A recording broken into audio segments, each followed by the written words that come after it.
Hello, everyone. Welcome back to the Price and Value Journey. I'm John Ray, and today's guest is Jacob Hicks. Jacob is someone who brings a lot of energy, insight, and honesty to the subject of sales and mindset in sales. As you might imagine, I have an interest in subjects around mindsets. Jacob is a sales coach. He's a content creator. He's a consultant. He is the host of the Purpose Driven podcast, which I encourage you to listen to. And by the way, I want to shout out to our Jacob and I have a common friend, Chris Lalamia. I heard Jacob on Chris's show, The Small Business Safari, and I thought immediately, I got to have that guy on. Jacob is got a lot of experience in retail, and he's going to talk a little bit about that and how that relates to our professional services world. It does in more ways than you think, folks. And he's also going to talk, of course, about not only just mindset, but gratitude, empathy, grit. We're going to get into all that with Jacob Hicks. Jacob, welcome to the Price and Value Journey. John, thank you so much for having me. I'm really excited to be here. Excited to have you. Let's get into it. I promised everyone we'd talk about your background, particularly in retail. Let's talk about your journey and what you were doing prior to coaching and how that informs your coaching today.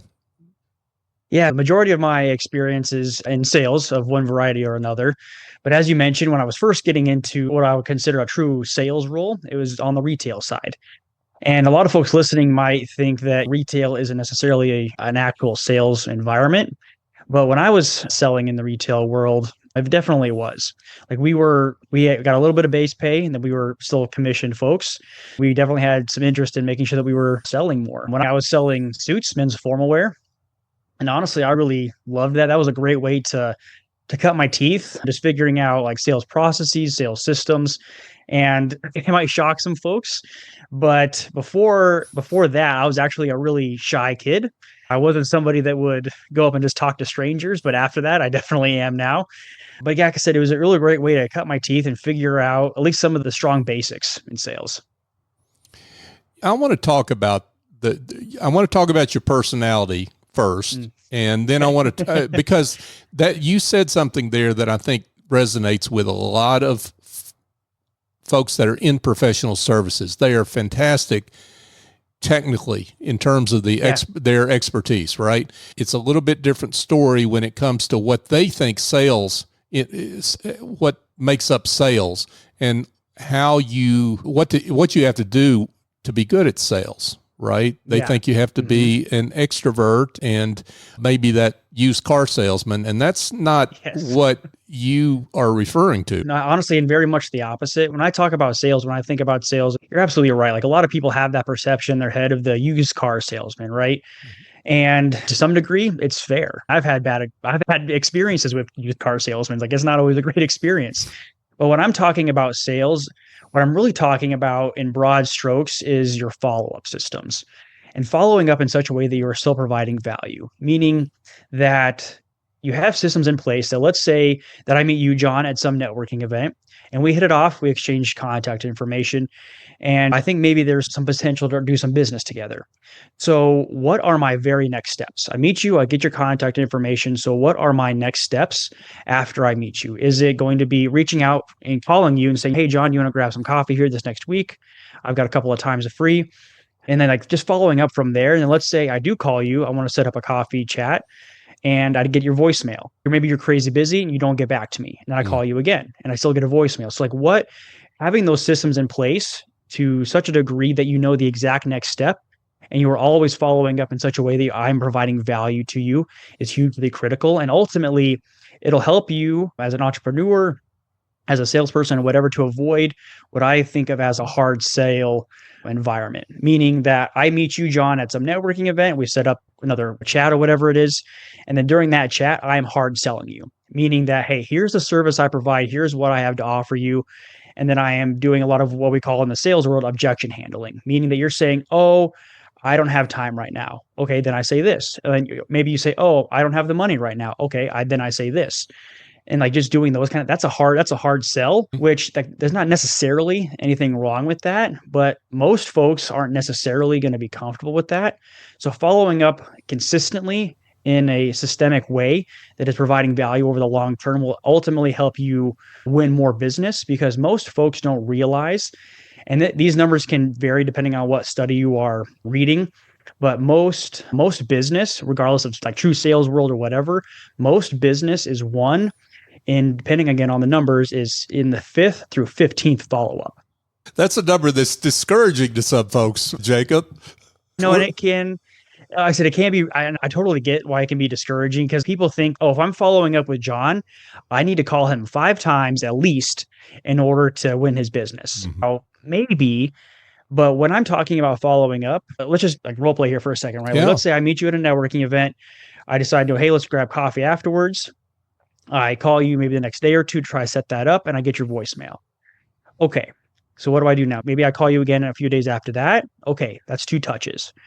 Now, when I say touches, that means 2 times I followed up, even if you haven't responded as my potential prospect. And then, okay, let's say I still don't get a hold of you. Then maybe I drop you a text. Maybe I still don't get a response from you.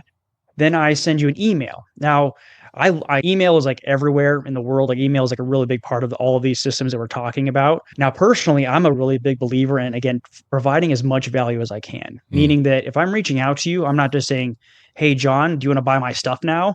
That's annoying. People don't like that. So what I like to do is when I'm following up via email, especially, but also text and calls too, is again trying to provide some sort of value. So for instance, let's say that again we meet a networking event, I don't get a hold of you for several times in a row, so I decide I want to send you an email. Now this could just be like, hey, I wanted to set up a coffee, blah blah blah. Maybe you get a response to that. What I like to do instead is to say, hey, John, based on our conversation at such and such networking event, you were going through blah blah blah, talk through some of the stuff you mentioned, right? And so based on my experience, a lot of the clients that I work with, they find such and such resource really helpful, and then I send that to you. Again, that's very value driven, even though you haven't responded to me ever. And the funny thing, I guess for me is that, like I said, you're absolutely right. People think, oh, I didn't get a hold of John 2 or 3 times, so he must be busy. I don't want to bug him anymore. Right. Again, most business is won through that 5th through 15th follow-up. And if you talk to a salesman who's been a salesman for really more than 5 or 10 minutes, they will have stories that they have won business from folks because they just kept following up over the course of years, sometimes with 0 response. And they just kept touching base every month or whatever, however often it is. And eventually John picks up the phone and says, hey, Jacob, I'm ready to do some business. Thanks so much for calling. Yeah, that is powerful. And it really speaks to the power of persistence, right? Certainly. It also speaks to the necessity for whether it's a good CRM or some sort of process, right? Yes. Yeah. You particularly if you're in a long cycle sales type of role, which most professional services are. Yes. Whether you're an accountant, attorney, whatever. Yeah, 100%. And the thing that I always like to remind people in like particularly the professional services world, if you're an entrepreneur, self-solopreneur, whatever, is that you are the expert, right? And people are like, oh, I don't feel like the expert. And that's okay. You don't have to feel like the expert to be the expert. And like the truth is that when it comes to your business, you know everything there is to know about it, right? There's nobody else in the world that knows more about it than you do. So sometimes when I'm talking about like this following up with value, people are like, oh, I don't know what I would say. Like, what kind of email should I be writing? People have a hard time coming up with this content that I'm mentioning. And the thing is, it's what I think of as like the red car effect. It's where if you're on the road driving, if you are looking for red cars, you're going to see more red cars. If you're looking for gray cars, you're going to see more gray cars. So just start looking for these things and they will start to come up. And as you are talking to clients, to colleagues, to friends, family, whatever, stuff will start to stick in your minds like, oh, this person doesn't know that. And people will often think that, oh, I'm an accountant, so like everybody knows such and such thing about accounting. And most often they don't. So just saying, hey, here's my top 2 or 3 like accounting tips. Hey, tax season is coming up. Make sure you have ready to go. Like just those kind of things are free and easy content. One of my favorite follow-up techniques when I was actually in real estate was every fall, it gets cold in Iowa. I live in Iowa. It gets really cold, right? So every fall, about October, September-ish, when it starts to get colder, we would send an email to everybody in our contact list just saying, hey, it's getting colder out, so make sure you detach your garden hoses and clean all the water out of them. Now, that's not a hardcore salesy email. That's just providing value and a helpful reminder to people. But again, it's all about staying in front of people to make sure that when they are ready to do business, you are the first name that comes to mind. Yeah, wow. Speaking of value, lots of value just in what you've said there, Jacob. Good. Yeah, I want to go back to the original conversation. Okay. Where I, as the service provider, I meet someone. Yeah. I need to have a conversation with them at that point that gets into where they're going to see value, right? I don't need to be talking just about how our favorite sports teams are going to do this year. I need to, although that being personal is a good thing, but I need to understand a little bit about where that client is going to see value when I get around to these touch points, right? Yeah. And I think an important point when we're talking about providing value is that there's multiple ways to provide value. Now, ultimately, obviously, we want to close some more business, right? Like we want more clientele, we want to drive more dollars to the bottom line, all that kind of stuff, right? Mm-hmm. But let's say that, again, like you and I, John, meet at a networking event and we're chatting and stuff. Now, the first thing I always recommend to people is, regardless of new business or whatever, is to come from curiosity. Just be as curious as you can and ask just a bunch of questions. Just, hey, John, what brought you in here today? You come here a lot. You've been involved in the chamber or whatever for a long time. Oh, you do marketing or whatever. Like I heard you got a new book coming out. You're like, what? Just be really curious and just ask as many questions as you can. And ultimately, like, there will be opportunities where you can say, hey, I'm a coach. I do this kind of service. I provide this kind of product. There'll be opportunities to talk about those kind of things. And you might realize over the course of the conversation that, oh, this person, they do this. There's really no way that I could perceivably, like maybe, but it's not really my niche. But that means that this person could be what I can call like an ally, meaning that, oh, this person, I probably will never sell them anything ever. But this person, they know everybody and their dog. So this is a great person for me to know. So like over the course of the conversation, I realized, oh, my services don't make sense. I know, like they said, they were looking for like a new accountant or whatever. I know some really great folks. Would you want me to make a connection for you? That's another great way to provide value, even if you're not ultimately selling them anything. Yeah, that makes a lot of sense. Now, when you talked about the follow-up, I know what some folks are thinking. They're thinking, I just put them on my email newsletter list, and that's a good way to connect with them. What's wrong with that thinking? Broad strokes, it's good and bad, right? Newsletters, there's nothing necessarily inherently wrong with that. Like, it's better than not having anything at all. Like, I saw an interesting stat the other day that 50% of people in a sales type role where they're trying to like sell themselves or sell whatever, 50% don't follow up more than once. So again, like that's pretty disheartening. But the newsletter piece, like ultimately, again, you want to make sure that you're providing value. So if somebody comes to like your website, for example, and they're looking into what you're doing, what you're talking about, who you are, and like they have a pop-up or maybe you have a call to action at the end of a page that says sign up for my newsletter. Now, there's not necessarily anything inherently wrong with that, but ultimately what we want to do is when we want somebody to take an action, we want to be solving a problem for them. So personally, for me, what I do personally and what I've worked with other clients to work on is what I call a mini course, meaning that somebody like in your niche, in your audience, you will generally have a certain handful of like broad stroke problems, meaning that, you know, like for me personally, like a lot of folks, like for me, they want to figure out like the sales systems. So having those like kind of sales systems like in place where, again, they can sell without selling and make sure like their follow-up is really strong. So I'm developing a mini course where people can sign up with me, give me their email. And then over the course of a handful of days, they will get a handful of emails. They'll actually talk through these problems and hopefully help them solve some of these things. And at the very end, then they will get dumped into my Broad Strokes newsletter.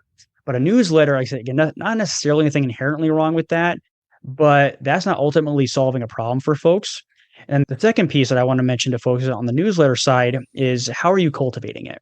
Meaning that if you're sending it out every week, every month, or whatever it is, like again, nothing wrong with that. but are you sending it out in such a way that will, again, cause people to go from, I'm just on John's email list, to ultimately either trying to reach out to you again or trying to close some new business? So what I recommend to folks, if you are, say, sending out a newsletter every week, then I usually about once a month, then have some sort of like small call to action saying, hey, if you are dealing with such and such problem, or if this resonated with you in some way, said, I would love to have you reach out to me. Just respond to this email. Or, hey, I had some folks deal with this problem and we got some time on the calendar and we were really able to help them with blah, blah, blah.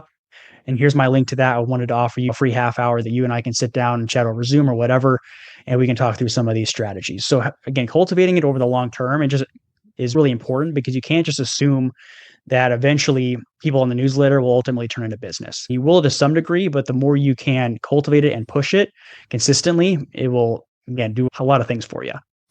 Yeah. And I guess the point here too is your newsletter may or may not be of value to that client. They may or may not see that newsletter, right? Some of these email platforms have a very, unfortunately, if efficient way of trying to divert those newsletters away from the eyes of your client, or your potential client. So just the personal outreach that goes directly to them, whether it's an email or a phone call, is really what, coupled with that newsletter coming on a regular basis, that's where the power is. Yeah, 100%. And I'm a big believer that early on, when you first make that contact, you want to make as much personal connection to that person as you can. And then let's say, again, things just don't go like the way you want, and ultimately that person ends up on your newsletter. I still recommend, let's say they are on your newsletter, you send it out every week. Let's say that once a quarter or maybe once every couple of months, you know that person, right? Like you talked to them at whatever this networking event was, you met them somehow.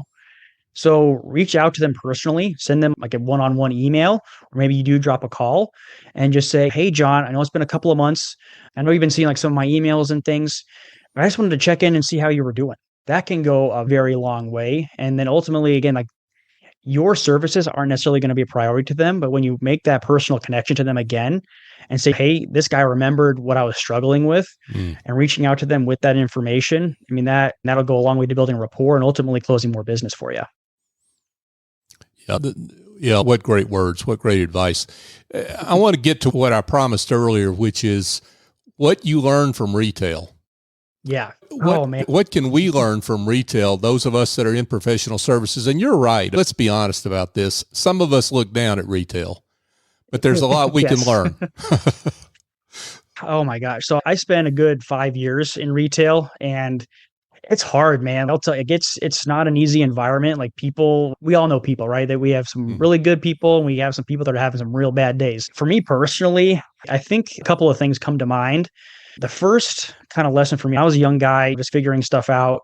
And a big lesson that I learned was if a task will truly only take you 5 minutes, do it now. Do it right now, get it done, get it off your books, and get it out of the way. And don't push anything off that'll take 5 minutes to tomorrow. It'll build up in your mind. You don't need to be doing any of that. The second thing that I really took away from it, and I still talk about this, and I'm going to talk about it right now, but is perspective. It gave me a lot of perspective because, again, I was in retail. I was doing my best to figure out sales and just how to be outgoing and all that kind of stuff. And again, there were some people that were having some really bad days, and I got the brunt end of it. I was just some retail worker, whatever, who cares? And sometimes that would really upset me. Like I didn't and still don't. Who likes being treated poorly, right? But what I started to ask myself was, is this a story that I will tell? Meaning that I have a crappy day. Somebody just treats me like garbage for no real reason, right? I'm just trying to do my job. And they just come unhinged. They call me every name in the book. And I would ask myself, is this a story that I'm going to tell later? And sometimes, like some days, it would be a story that I would tell. Like I would tell my friends or whatever, hey, I had a crappy day, this and this happened. But then I started taking it further. I would ask myself, is this a story that I'm going to tell next week? And more often than not, like 95% of the time, the answer was no. It's not even a story I would remember. Okay. And then I would ask myself, okay, is this a story that I'm going to tell next month or next year? And like those kind of stories, like they very rarely stick with you. And that kind of perspective, especially when somebody is treating you poorly, I took a really long, again, that's taken me a long ways. And I think the third thing for me, and I honestly, this is what I've built my coaching practice on too, is systems. Like even in the retail sales world, we had a system, meaning that you, John, you come in to my store, you're looking for some suits, right? I come up to you and I know the first thing that I say.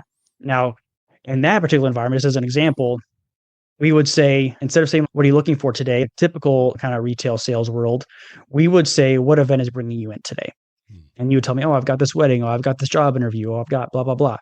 And that, again, lets me know, again, what kind of stuff we're going to be looking for and establishes myself as the credible retail consultant, right? So just having those systems, even in the environment that we might look down on, having strong sales systems will take you a really long way, regardless of if you're selling just some clothes, if you're selling your services, if you're selling some products. Having those systems in place is absolutely critical. Jacob, let's get to mindset and talk about mindset, because you and I talked before this interview. That's important, and an important subject for both of us. Talk about, maybe the way to start is for you to define mindset in sales. So mindset in sales, it's going to be a little bit different for everyone, of course. But for me personally, I think it's being as empathetic as you possibly can, always being humble enough to be learning, always be trying new things, always be figuring things out. ABE, I'll always be experimenting is kind of one of my mottos, talking through one of those things. And then just, again, I can't really emphasize enough, like empathizing with your clients is hugely crucial, and having a long focus, meaning that some people, like it's kind of what we were talking about before, where like those hard selling people, those hard salesmen, where they're pushing a product super, super hard on you, those guys are generally more short-sighted, meaning they're just trying to make that sale right then and there. Now, there's a lot of reasons for that, but the salespeople that have the long-term focus, meaning that I may not sell you today, but I know that I'm going to probably sell you at some point. So I'm looking for the long-term value. Again, that piece of the mindset will go a long ways for you.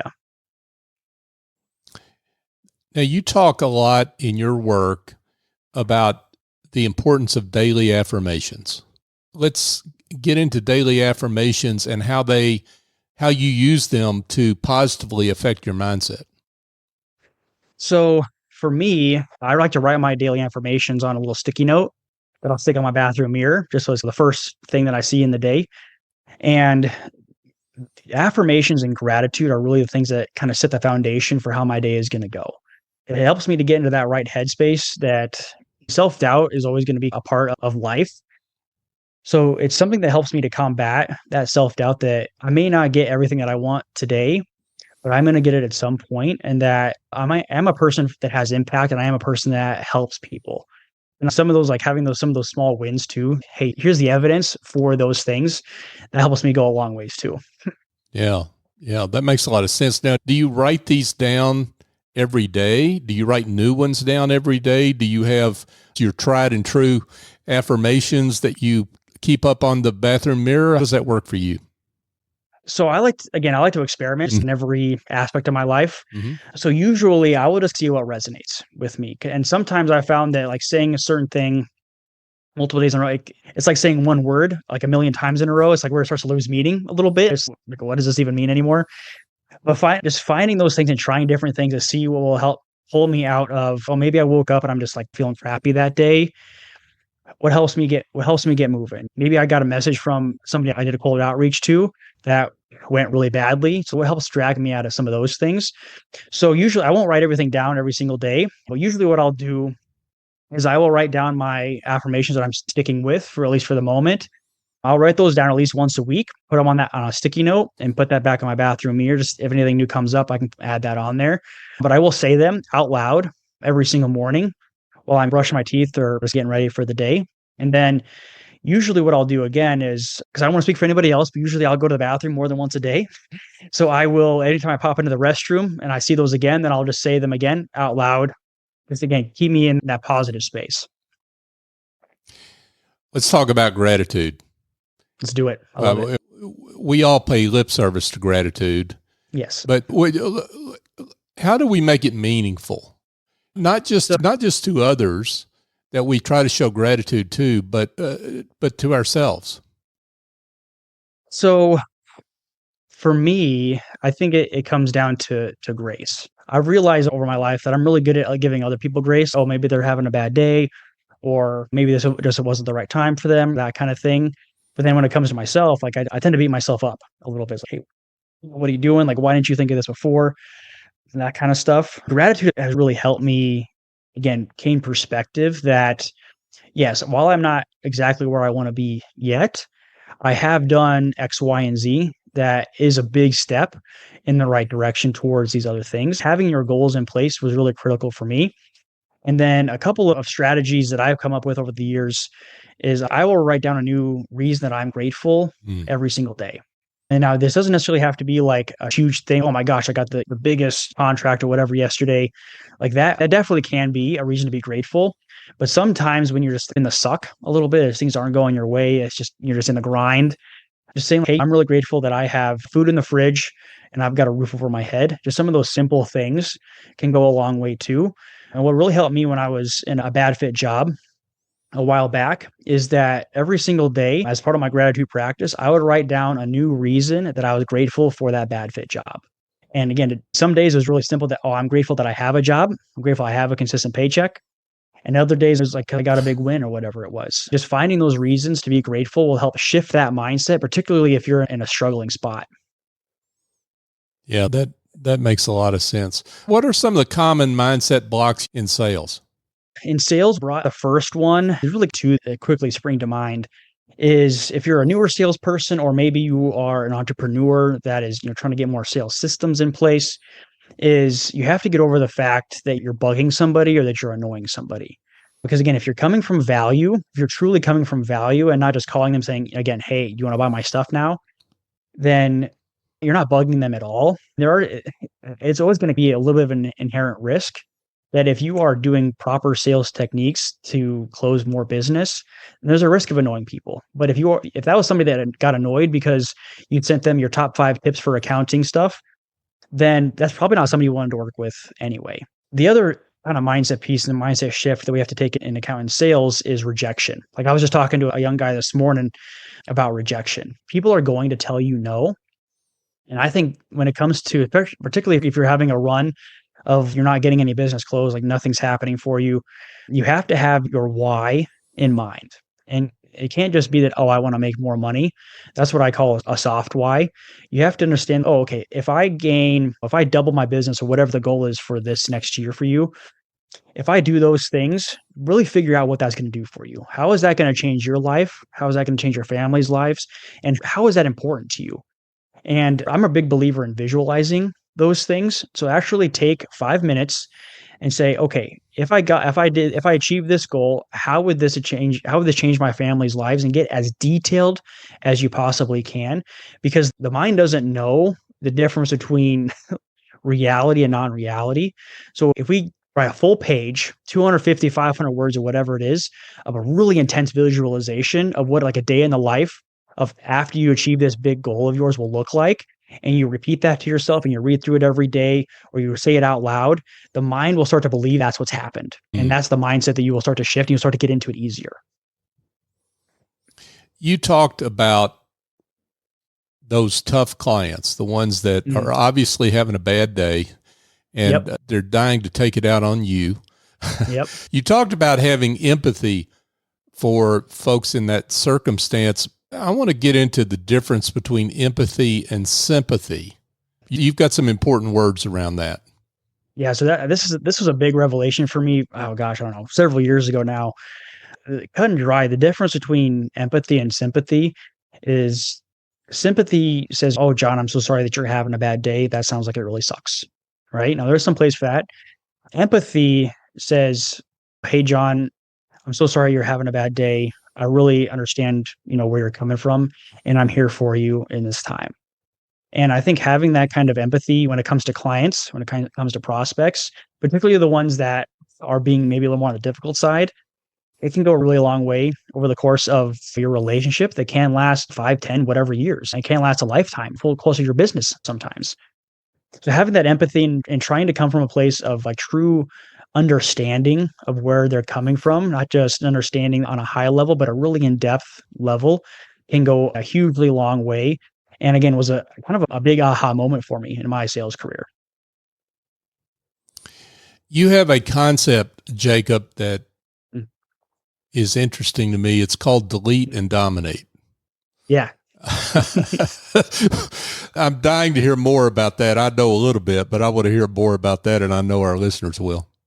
Yeah. So this was a fun lean dominates a strategy of mine that I came up with because I was in a situation where I was dealing with it wasn't a client, but it was a potential prospect, or I thought I was a potential prospect. And I was in a position, I'm a salesman, right? So I'm pretty comfortable just doing cold outreach. Like I do believe, I think that's a big way to get new business sometimes. Just go out there and find some people and contact them and see if it makes sense to do business. And if they tell you no, that's okay. And so I was doing a lot of that. And I reached out to a gentleman. I was looking through like his information, his business and stuff. And I thought, oh, maybe this could make sense. And I reached out to him. It was your typical just introducing myself, email saying, hey, this is what I do. So I wanted to see if this was of interest to you, see if this made sense for us to chat any more about this. And I said, that was the first contact, right? Didn't know me from Adam. And his response was, you are an idiot. And that, wow. yeah, just pretty bold, right? Just to come out and say, tell somebody you don't even know that he's an idiot. But he told me that I was an idiot. And not only that, but he went on to tell me all the reasons why I was an idiot. Oh, he knew you that well, huh? Yeah, he knew me that well to be able to tell me all the reasons why I was a moron. Yep. Yeah. Yep. And as you might expect, that doesn't necessarily feel all that great. Because who wants to be called names and stuff, particularly if you're putting yourself out there and trying to build a business, right? Sure. So I took a minute, like knocked me down a little bit. I felt like crap after that. I don't know. Maybe he's right. Maybe I am an idiot. But delete and dominate was something that I developed on the fly, where it's essentially a way to deal with these stick in the muds, where they are choosing to treat you poorly, right? So I came up with, it was originally 3, but it's become 4 steps to when somebody just chooses to treat you badly for really no reason. How do you deal with the fallout of that on your side? Okay. So the first step is to interrupt the spiral. You have to either take a second or take a minute to break things up. So if, like for me, in that situation, I was sitting here at my desk, just like as we are today. And I was reading through my messages from the previous day or whatever it was. And I saw that message and I was like, what? And I realized that, okay, I can't just sit here and just allow my mind to just spin and spiral out of control. So what I did was I got up and I started walking around my apartment a little bit. It was a cold day, so I couldn't go outside, which I was walking around just to interrupt, just to break the paradigm of this spiraling down. Okay. Now, the next thing is that you have to reclaim the facts, as I call it, meaning that, okay, so maybe you're sitting down at your desk, you get a crappy message, so you get up and you start walking around the office a little bit to break up that paradigm. Start thinking of the ways that you have won. Now, I'm a really big believer in celebrating all wins, big and small. So this doesn't have to be that, oh man, I reached out to this guy, he treated me like crap. What wins do I even have? I don't have any wins. That isn't true. The fact, that you've reached out to somebody, particularly if it's cold, is a huge win. Most people are not comfortable with that. And just doing that kind of behavior, finding those small wins, like, hey, I got up, I did X, Y, and Z, and like finding those small wins, even no matter how small they might be, find those small wins and remind yourself of them and start writing them down. Another way some folks have talked about this, particularly David Goggins, is to go to the cookie jar. Is to find those little things that help push you through, help keep you going. Those small wins can go a long ways. And the second thing is to take your power back, or the third thing. And there's a lot of different ways to go about this. My 2 personal favorites is, for me in that particular situation, I didn't know that guy from Adam. There was really no way that I would ever want to work with somebody like that. So I just deleted his message, cut and dry. Now, some instances, like this is already an established client, so we can't just delete their message and ignore them. So my personal favorite is to take a beat and try your best to kill them with kindness. Meaning that, all right, they're choosing to treat you poorly. So how do you come back at them with absolute kindness? Just as much kindness as you possibly can. Now, originally, like I said, this was a 3-step process, and that was the take back your power was the final step, one that I came up with and I realized that I was doing in the moment, I didn't write it down originally, was to visualize your victory. And this is what I consider the final step. Now, this one I would think of as a little bit more of an advanced step, meaning that if you're still very much in the moment, you're still feeling those feelings of negativity or struggling, then it might not be the time for this last step. But once you are, maybe let's say you got that message in the morning, maybe it's like the afternoon or maybe the next day, or maybe you have time to take a step back from those emotions, you're not really feeling them anymore. And this is when you visualize your victory, meaning that you take a moment, and it doesn't have to be 20 minutes or anything, but just take a couple of minutes. And the visualization I've given clients in the past is, let's say that you're on a talk show and you're sitting across from the host and they're asking you a bunch of questions. They're really getting into you, into your career, and they're talking through like some of the hardest moments in your particular journey. And you get to tell the story of this crappy incident with this person who chose to treat you badly. And they doubted you, insulted you, wrote you off. But then you smile and you get to tell the host that you are actually going to thank them, because without that crappy message, you wouldn't be where you are today. Like I said, you need to take a step back from the emotion. So you can't do this right away necessarily. But being able to do that and saying, like, even in your head that, oh my gosh, that person didn't hurt. Not only didn't they hurt me, but they actually helped me get to where I wanted to go. It's hugely powerful. Wow, that is powerful. And what an effective way it seems to me to get over that moment, because it really knocks you off your bearings, doesn't it? Yeah. Nobody likes to get treated poorly, particularly if you're maybe feeling a little bit vulnerable because you're trying to put yourself out there, doing some cold outreach or whatever the case might be. But yeah, just finding, again, it comes back to that empathy piece again. Who knows what was going on in that guy's day or in that guy's life that he chose to call me an idiot for no reason and then list out the reasons why. But again, like, that's the truth. Like, that guy helped galvanize me. I probably wouldn't have this strategy I just shared with all of you without that guy calling me an idiot. So he was a co-creator in that strategy, right? Yep. Yeah. No co-authorship though, but yeah, co-creator. Yeah, that's right. I love that. Jacob, I guess I want to come back around one more time to just the follow-up again, because we've got folks that are listening that are more in a long sales cycle, and follow-up is so important. And they want to make sure to understand that they're giving value and not being pushy. And maybe sometimes they overinterpret that they are being pushy simply because of the outreach. Let's walk through how they can self-evaluate that difference. I think getting outside perspective is really key, whether it be somebody like you and me with a coach, or just maybe you have some clientele of yours that you're like closer to. Maybe they're a little more along the lines of like friends after they've developed over the course of the years. So maybe it's sitting down and chatting with them a little bit and just saying, hey, John, I've been sending out this weekly newsletter about da-da-da-da-da. Do you feel like that's been of value to you? Because not only does that allow you to both self-regulate and say, oh yeah, that's been hugely valuable to me. I saw the thing you sent about new tax season or the new tax codes or whatever coming up. I had no idea. I saw that. It's been great. We've been trying to integrate that. It actually meant I meant to reach out to you about that stuff, but it allows you to evaluate both the frequency of what you're sending out and the quality of the content you're sending out as well. Meaning that, again, just come from curiosity as much as you possibly can. And maybe you realize over the course of the chat that, maybe monthly isn't quite often enough to keep me in front of people. So maybe I'm going to try for the next 6 months. I'm going to do every other week. We're going to go every other week, twice a month for the next 6 months and just see how things are going. Do we get more open rates? Do we get more contacts? Do we get more leads, more conversion, all that kind of stuff? And then also it allows you to ask, hey, John, I've been sending out this newsletter and we've got some topics in mind, but like, what kind of content would be helpful for you? What kind of stuff are you guys looking into right now? What kind of struggles have you guys been having?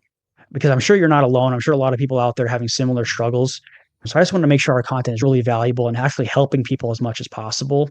But I think really having those kind of conversations and those outside perspectives can really help. But you just have to, at the end of the day, you just have to know that you aren't bugging people if you're following up with them from a place of value where you are truly trying to help them. And if for whatever reason people aren't resonating with your message, then they'll just unsubscribe. And that's ultimately, I consider that a win too. If you're, and again, you're an accountant or whatever, and you're sending out hey, tax season's coming up. Make sure you have all this stuff ready to go. Here's the big changes or something to bear in mind with whomever you're working with. If they don't like that kind of information, then is that really somebody you'd want to work with anyway? For me personally, I don't know. Yeah, no, that makes perfect sense. They've done you a favor. They've self-selected out, and they've indicated to you they're not a great fit client. So why worry about that? Why worry about the fact they unsubscribed? Absolutely. Again, it's refocusing yourself, right? Okay, we send out an email, 5 people from our list of 5,000 unsubscribed. Man, that's nothing off of a list that size, ultimately. And you want those kind of people to fall off. You want to find the people that will ultimately work with you and focus on the wins. Yeah, sure. 5 people fell off of your list, but how many people actually sat down and read it? That's where the money is. There you go. Jacob, before we let you go, I want to give you a chance to talk a little bit more about what you do and how you help your clients. And maybe the way to get at that is just to simply ask, how do I know when I need to hire a sales coach?